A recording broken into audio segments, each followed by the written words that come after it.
Hi, everyone. Thank you so much for checking this out. This is another edition of the Bread4Soul Convos, and today I've got a legendary figure, a super legendary figure in Vinny Da Vinci, and we're talking about somebody who's a pioneer, of South African house music with um, two compilations of Africanism and two again with What's Fat Pussycat compilations, and released 10 deep house sound compilations. Hey, that's Praveen. Like you've done a lot for the scene, and thank you so much for joining me on this convo. Nice one, Lucille, for having me. Yeah, it's a pleasure. Yeah. Thank you so much. And one thing that I wanted to mention again, like on a minimum, you play 104 gigs a year, and this is a minimum.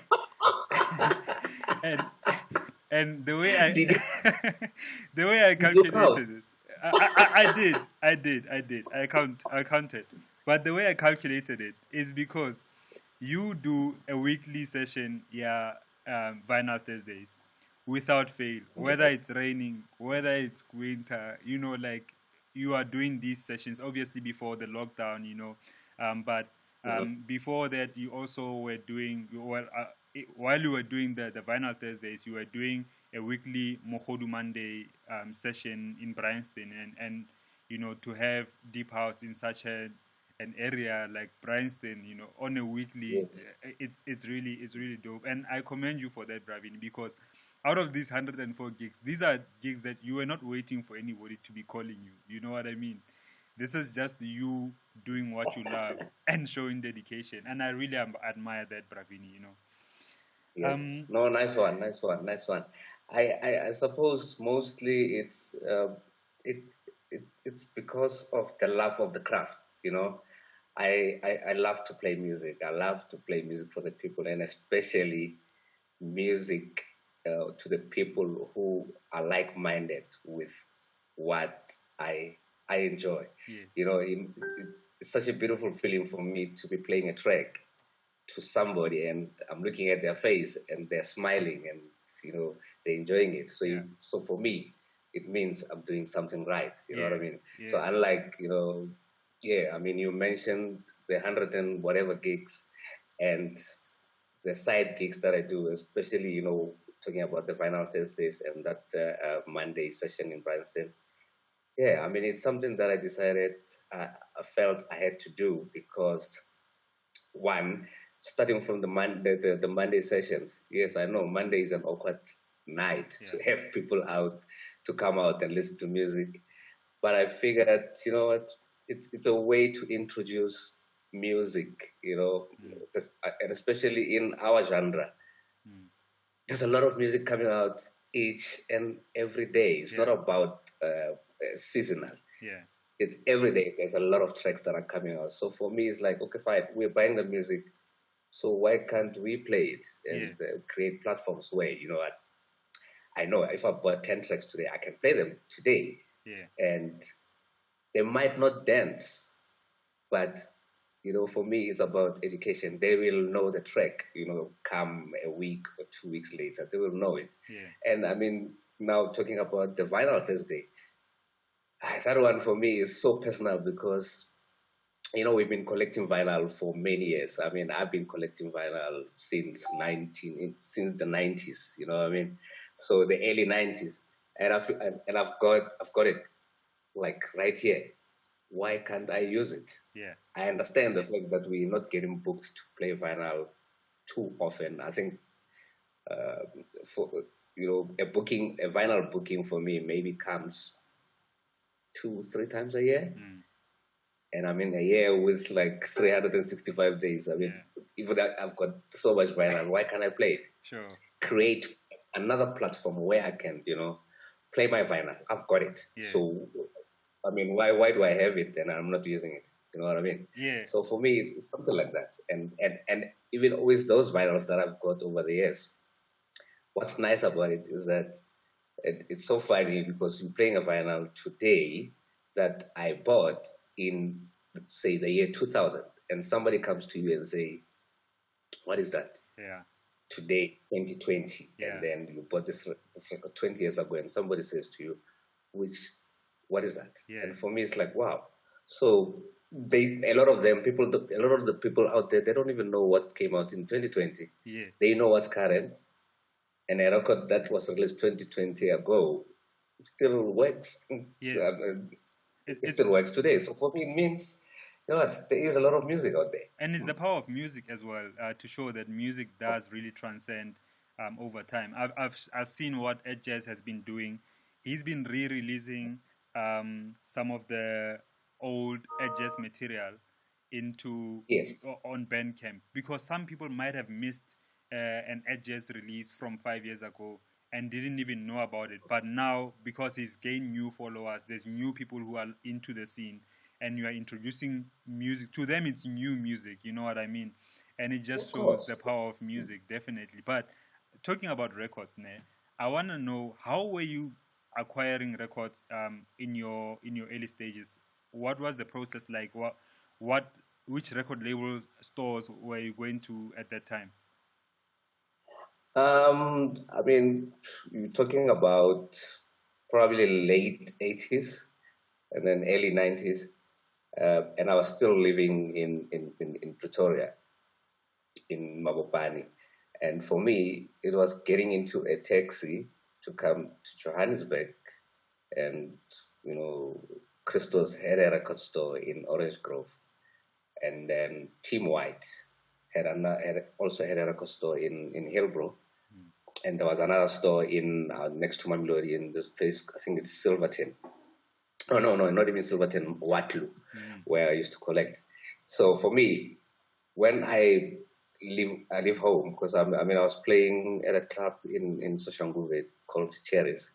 So I'll leave on Friday morning get into a taxi on Friday morning, and then come to Joburg, go to Christos, collect a few, go to Team White, collect a few, and then on my way back, go to Waterloo, next to Mamelodi, collect a few, and then go home. So for me, that's a full day of collecting vinyl. And remember, the only time you had to listen to it is when you were at the record store. Yeah. And then you had to play it the very same night. Sure. So, and for me, that was part of the culture of getting music, and going at all the stores, you meet other DJs that you didn't even know.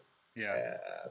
Throughout all those travels for me, that's why I met a lot of the Joburg DJs from Tembisa, from Foslo, from Soweto, everywhere. And I'm like, oh, so that's him. Oh, that's him. People like Kanyani, I met them, at all those stores. People were like, oh, here's Kanyani. Yeah. Like, wow. And at the same time, you find that they were like, oh, here's Vinny. And like, oh, that's the guy from Pretoria. Yeah. So that's how this community met, Yeah. You know what I mean? For me, yes. It was a struggle because you couldn't buy a lot of vinyl back then. But even if I can get 2-3 vinyls every weekend, it adds on to what I have. Onto what I have. Yeah. 3 records onto your set. And that's perfect. And before you know it, like today, what's happening? You shared this story with me. Tell us about how your vinyl room is looking right now. If anybody can see my vinyl room right now, there will be something like it's it's just vinyl everywhere. Yeah. You know, you step over on top of a vinyl. The other day I tripped and fell, you know, in my vinyl because so much vinyl. And fortunately, and this lockdown is helping me because I'm making time each and every day to go into that vinyl to sort it out, so that hopefully by the time we're out of this, you know, and while sorting it out, damn man, I'm getting so much music. Some of them are tracks I even forgot. You know, I'm like, because think about it, I'm listening to each and every vinyl that's in there. And it's not like you are listening. You are listening. Yes, I mean I'm sorting it out, Yeah. but at the same time I'm listening. Yeah. And I'm like, okay, this one, I forgot about it, but it still sounds nice today. I'll put it aside. This one, if I don't like it, I put it away because the plan is to get rid of a lot of it that I'm not using. Yes. Just to create space. That's boxes and boxes of vinyl. So I want to create space. There is passion beyond limits, you know.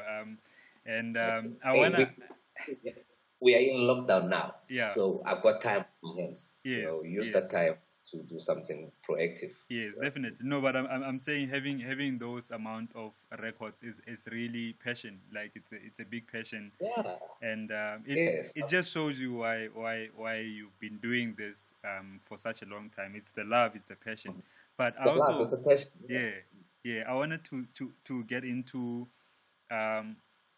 while you are collecting records back in those days, and you've shared the story with me before, and if you could please share it again, how if you could paint a picture of how a DJ's night was looking, you know, for club night, and you were playing. You said you were at the time. This is before people were really into house music, and there used to be one DJ to play for 8 hours for that club.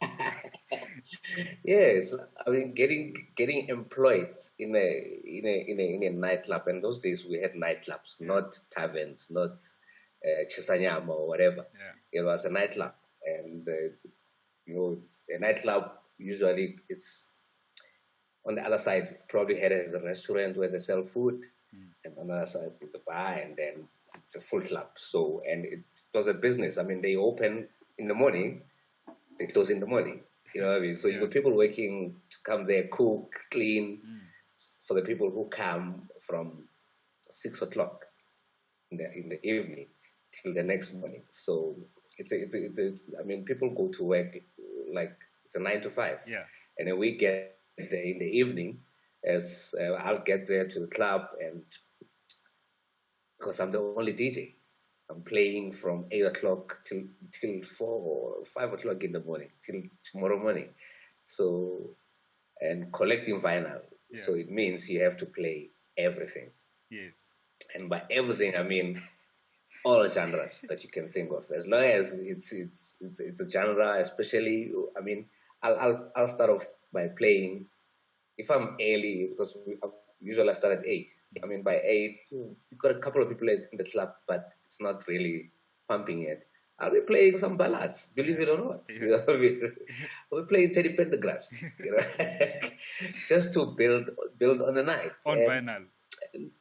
As the people come in, then you create a vibe. Then you know you play R&B, then you play soul, and then play house. And then in the middle of the night, you know, maybe by midnight, you have to stop playing everything that's vibey and then play on those ballads again. So you have a cheek to cheek on the dance floor. I mean, if you're there with your girlfriend, now they're playing Karen White or whatever. Get on the dance floor with your chick, have a few moves there, and then for like 15, 20 minutes, and then the vibe goes back again, and then till the morning. Yeah. You know. Yeah. And I mean, those were the 80s, well, the late 80s, early 90s, and that's how clubbing was about. You know, you don't just play house music the whole night, or you play Kwaito the whole night, or whatever. And Kwaito was not even there at the time. You know, it just the local tracks that you could hear at the time were the Brenda Fassis, you know, Chico and whatever. But somehow you had to play them. Yeah. Because the songs that were happening at the time, especially locally. Yeah. So you had to play everything alone from 8 in the evening till 4 in the morning. Well, And I don't think anybody could, all these DJs that are here today do that. Never. I don't think so. no, I mean, like, I always hear people say, oh man, 3 hour sets are long. And I'm thinking, you don't know anything. It's long. You Yes. used to 3 play hours for is long. Oh, eight you're playing hours. games. Yeah. And I also wanted to chat about how, um, like back in the days when actually wait before that point something came to me while you were giving me an answer. So now this explains last year when you were playing at the Avant-Garde Vintage Lounge gig, not Vintage Lounge, Avant-Garde Yes. Troupe, Avant-Garde Troupe gig with DJ Spinner, and I walked into Yeah. Carfax and Vinny's playing hip hop, but like it's like you jamming hip hop on vinyl, you know. So I asked you, hey, bro, Vinny, did you just buy hip hop records, or and then you were like, no, these are stuff that you always had. So you did used Yeah. to play hip hop, and you were knowledgeable about the genre. Look, I mean, for me, because of the love of the music, even today, yes, I might not even collect as much as the down tempo or the hip hop as much. And remember, hip hop, there is hip hop that I like, and then there is hip hop. So for Yeah. me, I collect what I like. Yes. And like I said earlier when we started this convo, that I enjoy playing music to like-minded people. If I'm playing music to the people who enjoy what I like, look, my job is done, man. So it's at that event. I mean, avant-garde. It's not a house. It's not a house event. If you get booked there, look, they don't necessarily want house music, but they're not saying don't play it. Yeah. So I could have played house music, but I'm like, you know what? This is avant-garde. Let me play avant-garde music. And avant-garde music for me is almost like the B-sides. Yes. You know, and a lot of the stuff I was playing there, some of it are the B-sides of tracks that you know. I mean, that everybody knows. All the DJs, if they're collecting vinyl at the time, they know that you buy a record because side A is the one that you're buying it for. Because side B, it's a down-tempo track or whatever, I'm not going to use it. But for me, I will listen to that B-side and I'm like, you know what? Maybe one day it will come in handy. Yes. And then it did come handy. You know what I mean? Yeah. So, and that's what sometimes I'd like to say to everyone, and especially the vinyl collectors. Listen to your vinyl back and forth. Don't just listen to it or play the track that you bought it for. Yeah. Because there could be something surprising on the B-side that you never thought, you will ever play or you'll like even at that time. Because like music is music. Unless if you really don't like down tempo, well, yeah, too bad. Yeah, too bad. Yeah. So, Bravini, tell me, so playing for such a long time in the scene, I've seen you like just at gigs when I'm watching, and I'd see you talking to all different kinds of people. Like I'm talking all different kinds. You talking to DJs. Somebody is coming from the crowd and you're having a conversation with them, and like you into the conversation, and then a different person comes through, but you have this way of connecting with people. Has it always been your way, or is it something that naturally happens with you? Look, I've always been a people's person. I like people, and getting into this game, obviously, you will encounter a lot of people. You will meet a lot of people, and I'm that guy, that person, that DJ that when I play, it doesn't matter where, man. I like to play, and even after my set, stay. Yeah. And I like those people, and a lot of people. Some will criticize, and for me, criticism is good. It works. If somebody comes to you and says, "Vinny, that set was whack," I'll take it. I'm like, okay, this guy didn't like it or whatever. So clearly, there's something that I'm not doing okay, or maybe I need to improve on, because I'm that person that I believe in learning every day. Yeah. I'm not gonna be sitting here and like, okay, fine, because I've been playing for 3 decades, so I know everything. No, it doesn't mean that. Mm. For me, I feel like a young guy, a young DJ out there can come here and kick your ass anytime. Yeah. You know, not because you've been playing for 30 years doesn't mean anything. Yeah. Yes, you've got an experience, but it doesn't mean that you know everything. Yeah. So I like to interact, even with the young DJs. You know, we talk, and for me, it's almost like a, you know, that 2 minutes, that 1 minute for me could spark something in my mind. Yeah. Like maybe I'm doing something wrong, or maybe, you know, or maybe I'm empowering my knowledge to them. Yeah. You know, for me, it goes both ways. So, and it can be a DJ, it can be just a fan, it can be just the guy who sweeps, the guy who cleans the toilets. You know, for me, I like conversing with people because, and yes, I've met a lot of people in my journey, and some of them I forget, you know, and I know how it is. You know, you met someone 20 years ago, you meet them today. Hey, Vinny, how are you?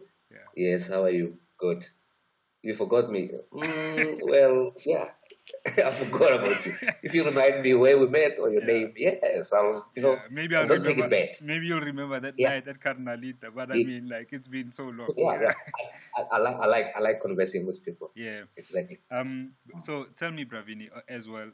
Talking about that, I've also seen, well, just in addition to what you were saying, I've also seen you, the way you interact with young people. You know, it's like you're not even. They don't consider you, like, they'll say Krutman if they can. Some don't even say, like, I'll see Jules say, hey, Mdala or whatever, you know, like, and you've got this relationship, and I really admire that about you. But I wanted to know, how have you then kept? I mean, you are one of the few legendary DJs who's got a hashtag. Like, this is like, you know, this is now. You've got the deep is gonna get you. You know what I mean? You on Facebook, you're on Instagram, and you active in these platforms. How has, like, your view or these the changes with the music in the music industry changed the way you view things? Or maybe how can I say this? How has the internet made you, you know, current and like you are right now? I mean, since I suppose, I mean, since the internet came in, or since I got introduced to the internet, and I felt like, you know what, this is a tool that one can use to further one's craft, and it doesn't matter what craft it is. It doesn't matter. So I mean, and for me, my first time, I mean, I got online.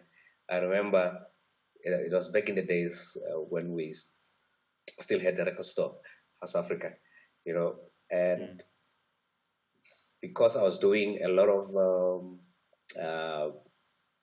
the orders, I mean, the vinyl orders, I was doing them, you know, and via the phone. So basically, I'll get on the phone, call New York City at where we were ordering, and I'll be on the phone for a good 1 hour, all right? Yeah. So, well, someone on the other side is just playing you new tracks, and you gotta say, sounds nice, give me 10, give me 20, or really? whatever. Is that how you used to buy on vinyl? The phone. Yes, on the phone. Yeah. Right? Yeah. I mean, that's how we were buying music. And you can ask any record owner or anybody who had a record store in South Africa, they'll tell you it was the only way of doing it. Yeah. Wow. You know? And then the internet came. So it changed our lives. So basically now I can listen to the whole record or the whole track on my own. Yeah. You know? Not waiting for somebody to say. And some people be like, hey, this guy, and he wants me to play the same song again and again and again. And there's other people who want to call. Yeah. You know what I mean? You don't know what he's thinking. Yeah. You know? Yeah. In a rush. So now you've got time. You can listen to this record in your own pace at your own time. And then someone, I mean, think about it. Somebody plays you a record for 30 seconds. Yeah. In the beginning. It sounds dope. Yeah. Like dope. And he's like, oh, give me 50 of those. Yeah. in the beginning is good, but in the middle it changes into something else, and people are like, you know what I mean? And you So just you bought bought 50. like 50 copies of a record that you're not gonna sell. Yeah. You know what I mean? Yeah. So unlike internet changed everything. So I'll get online, listen to it properly. Listen the beginning, the middle, the end. I'm like, okay, fine, this one is good. Then I feel this track, man. It's gonna be a seller. Yeah. I'll order 100 without a problem. Sure. You know, so the orders were great because you could do a proper order without making a mistake here and there, but not a lot of mistake that you use via the phone. Yeah. So the internet changed a lot of things for me. I think back then, years now, I started to interact with people. Social media too. Overseas. It was not even social media, like just social media. Yes, something like there was what was that thing called? One of the first. MySpace, all of those things. So, and those things I learned via my peers overseas. Even the people who I was dealing with the labels, record stores, they would tell me, look, dude, you need to get into MySpace. That's going to be the new thing. Yeah. You know what I mean? Yeah. So we can talk without, or not using the phone. I mean, not even an email. Yeah. We can, something like that. I'm like, okay. So you get onto MySpace and start talking to people. Yeah. I mean, I think I was one of the few people that started social media in South Africa. And it's been like that ever since. And I feel like, you know, in our game, you need social media. You need it. As long as you know how to use it. Like, I mean, I feel like I'm not one of those guys who use social media for glamour or whatever. I mean, I see some people, like, their life story via social media. You know, I mean, somebody wakes up in the morning, it's like, I'm up, I'm having coffee. Yeah. I mean, you know what I mean? Yeah. Look, if it works for them, cool. Sure. But for me, I use it for my business, especially when it comes to the DJ world, the music, and everything that's got to do with that.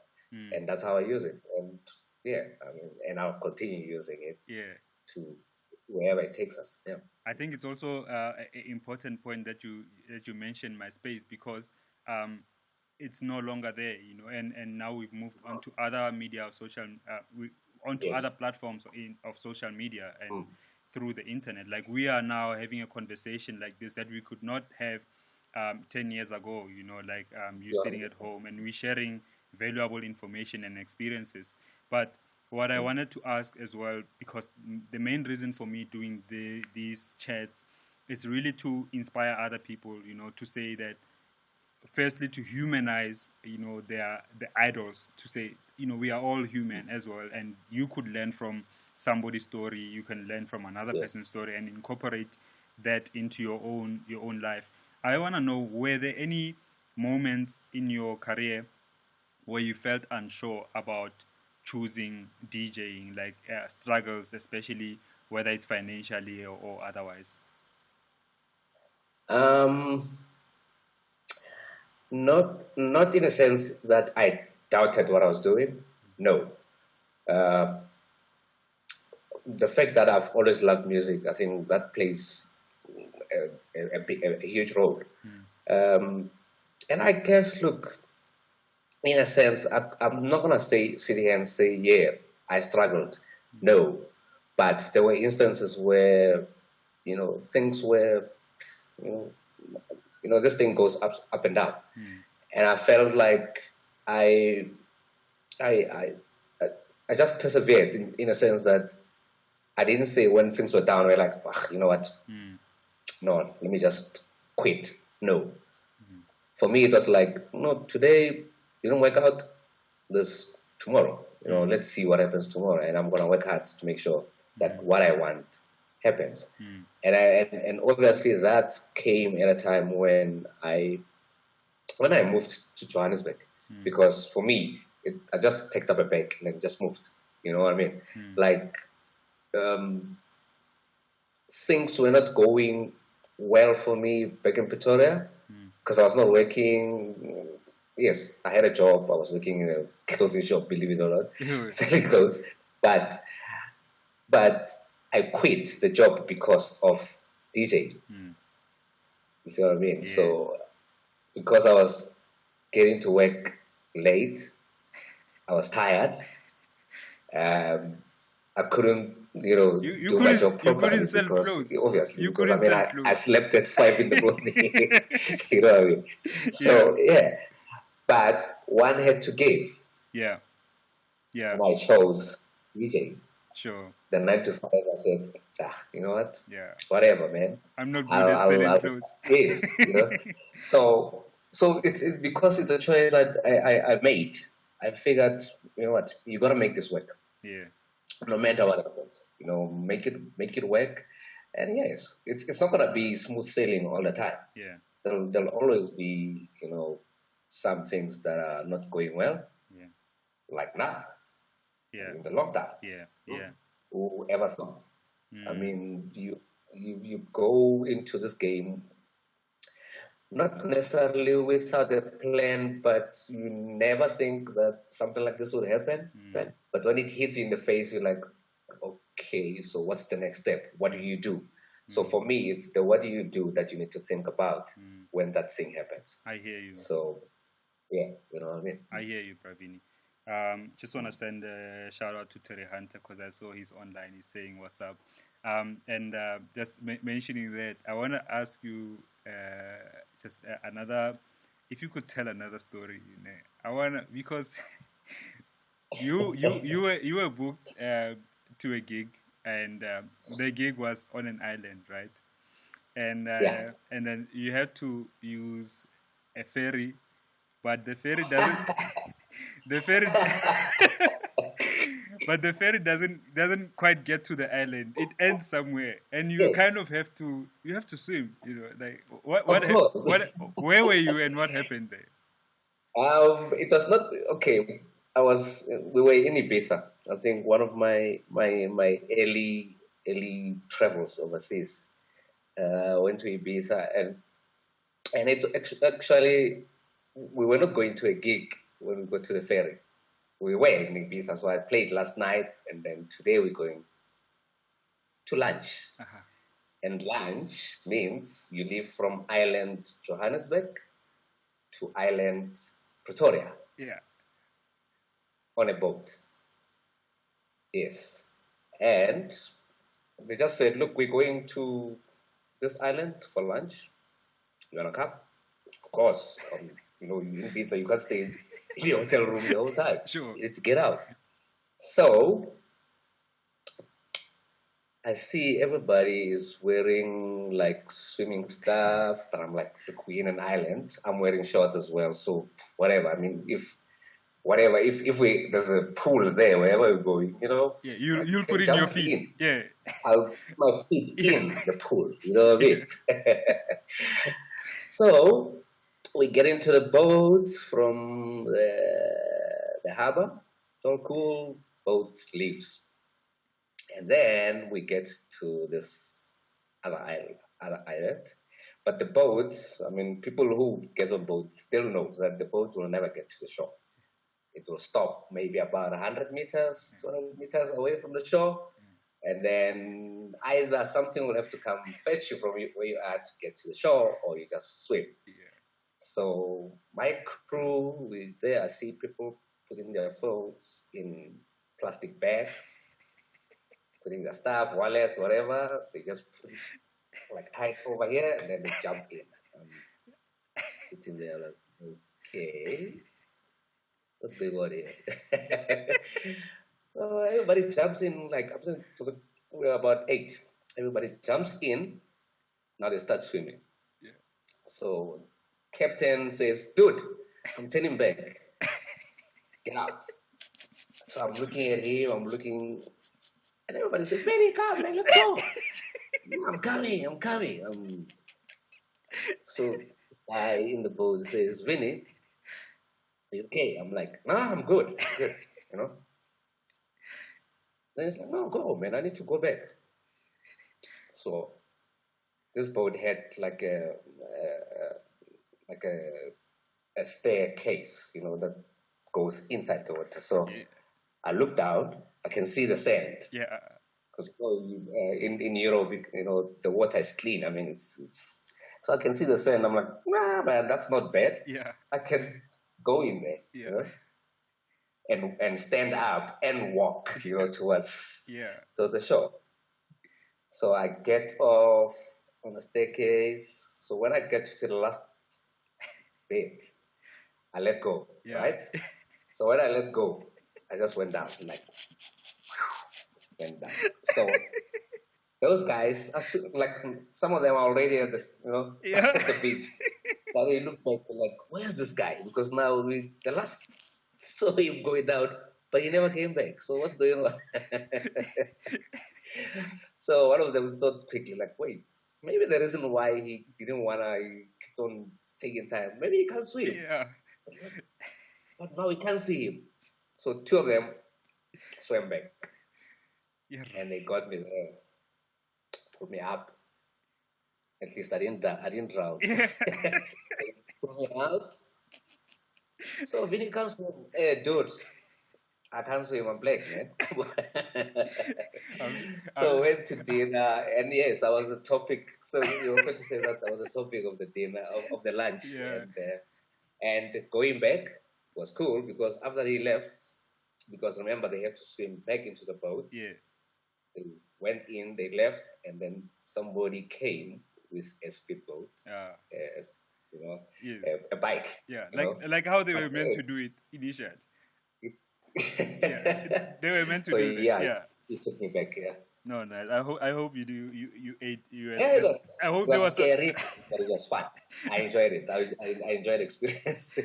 I was about to say I hope there was some space for food after some seawater in your stomach. Yeah, well, there was. But that's a great story, and actually, Bravini, I honestly, on a serious note, I truly believe that you and many other legendary figures in South African house music, you've got these stories and many other good stories to tell, with your careers, and I do believe that you could really invest in a book, in a properly shot documentary, because your lives are worth telling even years after you guys will pass. You know what I mean? Just because of the inspiration that you just being yourselves, and the inspiration that you give us as music lovers, in general. So I really hope that comes through. But what I also liked is the fact that we in South Africa are one of the few countries where you find underground music on mainstream media. You don't find that anywhere else. Whether you are in Europe, in the US, where deep house music is playing on national TV, on national radio, you never find that. And your show, Vinny's House, with Don't Look Down Productions and Zanzi Magic, I think it's one of the things that need to keep on growing, just to grow our scene. And somebody asked me about that on my Facebook. Will there be another season of Vinny's House? I was not supposed to say this, but hey, whatever, man. Yeah, it's coming. There is a new season coming, and the fact, I mean, this lockdown, I think it helped out in some ways. That's why we had to bring it back, in the meantime, while we're planning the new season, so that we can have our music playing longer on our screens. Yeah. Because you don't want, okay, lockdown is finished, so then it's gone. You know what I mean? So for us, and funny enough, even the fact that we show it's the old episodes that are on the screen now. I mean, people behave, or they've never seen it before. Either they've never seen it before, it's new people, or we are doing something right. Yeah. I don't know what. Because, both. I mean, some weeks it's trending, and people are like, oh, but what is that track you played? And I was playing off CDs even at the time. So that's a long time ago. Yeah. You see what I mean? Yeah. So if it's probably what 5 years ago. 5 years ago, yeah. 5 years ago, and the music we're playing then, it's still relevant today. It's amazing. So but yeah, definitely. The new seasons are coming, and we're still in plans with that. But and it's gonna be amazing because I can't wait for that because you know what we're saying that we need to open up the industry or whatever. Is that the new saying now? Like open up the industry. I think that's the plan, and you know a lot of the comments I see on Sunday afternoons when the show is on, people are asking, will we see new faces? And I think that's the way to go, you know, and not necessarily Johannesburg, not necessarily Gauteng, you know, broaden up, let it be like a national kind of thing. You know, there's a lot of DJs out there, and big up to you guys because I see what you're doing, and you know, I think each and every province has a right to be on TV. Yeah, you know what I mean? True. And because I see them, you know, before the lockdown, I've been traveling all over, and I can see. I mean, the guys out there, you know what? There's a lot of DJs out there in South Africa, and you know, I'm proud to say I'm South African today because of what you guys are doing. And yeah, man, keep on doing it. We got this. We got this, and I think we're gonna go far. Yeah. We're gonna go far, especially if you keep on doing what you're doing. And for me, it doesn't mean you know any particular genre. And I'm gonna broaden up out there. I mean, all genres are doing so well, and I feel like you know what? Let's just continue doing what we're doing. Sure. And especially I see because a lot of them are doing it with a lot of passion, which is quite cool. I like that. Yeah, Bravini, you said so much, and I'm really honored. Firstly, to know you, just to even talk and breathe the same air. I'm really honestly honored, but I'm secondly inspired by your journey. You know, your longevity in the scene, and your humility. You know, the kind of person that you are. It's really, really inspiring because it shows people that you can do this and you can be big and you can be successful in what you do without changing the kind of person that you are, you know, and it's really commendable. But lastly, I want to say thank you so much for having this chat with me. I hope that it does inspire somebody out there, touch somebody, or spark some light into their lives. But thank you so much, Bravini, for doing this. No, nice one for having me. And look, let's spread the love and stay home, stay safe. Let's kick out this monster together. Nice. Yeah, let's do that. And I think just one last thing. I want to start learning how to swim because I can swim too. I think maybe Nalwena, we must just document. Let's see what we can do. My kids are putting me to task. Oh, I mean, over the years. Yeah. Okay. My kids. So you've gotten better. Now we can go back to Europe now, and then I'll show you. I will still die. You know, I think I need some practice first. But yeah. No. Let's put it out there. If you can't swim, learn how to swim. I had to learn the hard way. I'm gonna do that. I'm gonna do learn that. How to swim. Yeah. Yes. No, sure, Bravini. Thank you so much. Thank you, brother. Nice one. Thanks.